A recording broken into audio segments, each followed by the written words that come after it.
On September 11, 2001, nearly 3,000 innocent Americans were intentionally murdered. Over 1,000 soldiers have died and thousands more have been maimed or wounded.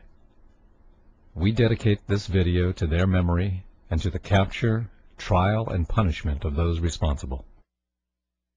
Please join us in a prayer or moment of silence in tribute to them. In its final report, the 9/11 Commission ignored the following significant facts and questions that conflict with that report's conclusions. Why did a third skyscraper at the World Trade Center that was not hit inexplicably collapse? Building 7 at the World Trade Center was never hit by an airplane and had no significant fire. It was 47 stories high. It was constructed of steel. Yet at 5:30 p.m. it fell perfectly straight down into a small pile of rubble, just like a controlled demolition. Why did the Federal Emergency Management Agency lament that the specifics of the fires in World Trade Center 7 and how they caused the building to collapse remain unknown? Larry Silverstein, the leaseholder of Building 7 who collected insurance of $7 billion, is on tape saying he ordered the New York Fire Department to pull it, to destroy the building with explosives. In October of 2001, Scientific American told us that they just don't build them as tough as the World Trade Center. Considering that Meridian Plaza in Philadelphia burned fiercely for 19 hours yet never collapsed, how could the South Tower at the World Trade Center fall after burning less than 1 hour? How could the North Tower fall after burning only for 2? How could the jet fuel have caused the collapse when the Federal Emergency Management and other government agencies have stated that most of the jet fuel was gone in the initial fireball? Moreover, how could the fires have caused the collapse at all, since recent fire tests by Cardington found that a steel building survived fires in experiments with extreme temperatures beyond the range possible with jet fuel?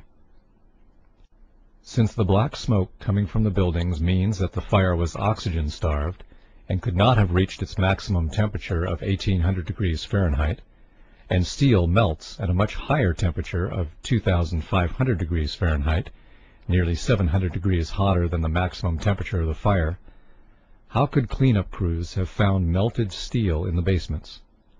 How could, days later, NASA satellite images show hot spots in the buildings that still exceeded the maximum temperatures possible? Explosives like C4, however, create temperatures of 3,000 degrees Fahrenheit, which easily melt steel. Why did Fire Engineering magazine tell us that no steel building has ever been destroyed by fire, that the World Trade Center investigation was a half-baked farce? Why was all of the important evidence illegally destroyed, some before the investigation began? Why was $40 million spent to investigate Clinton's sex life, while only $600,000 was spent on investigating the World Trade Center fires and subsequent collapse? Why did the entire 9/11 Commission spend only $15 million, while expenditures on Clinton's lies exceeded $65 million? How could the airliner's impact have caused the collapse when wind gusts from storms had at times been greater than the impact of the airliners? Neither tower was bent, nor did they creak or groan at any time. Firefighters said they seemed sound and reported that there were no fires they couldn't control. How could the building collapse at the maximum speed of gravity? Each floor hit should have slowed the fall. Just as if you drop a steel ball from the roof, it would fall faster without resistance. This couldn't have happened without explosives placed inside the structure. How could the concrete encased in a steel-framed pan with 2 layers of carpet over it, riveted inside columns of steel beams, welded together in a network with steel bands, be pulverized?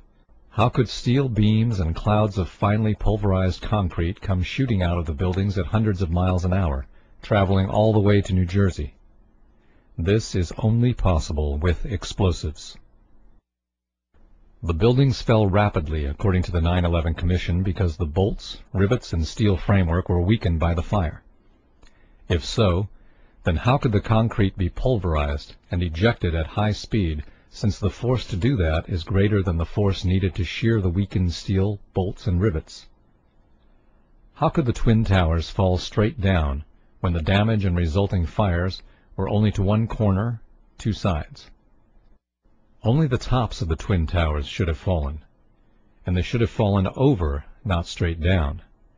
In fact, the top of one tower did fall over onto Building 4, so there was no building weight to crush the floors below. So what caused the collapse of those floors? How could a hijacker find and hit the Pentagon whose flight instructor said, "I'm still to this day amazed that he could have flown into the Pentagon. He could not fly at all"? How could a pilot this bad have the flight controllers comment, "The steep turn was so smooth, it's clear there was no fight for control going on"? The complex maneuver suggests the hijackers had better flying skills than many investigators first believed. Why did NORAD fail to stop the attackers 4 times on September 11, 2001, 3 times after they knew the planes were hijacked and intent on mass murder? How could this happen when NORAD had successfully intercepted off-course and suspected hijackings 67 times during the year prior to 9/11, according to the Associated Press on August 13, 2002?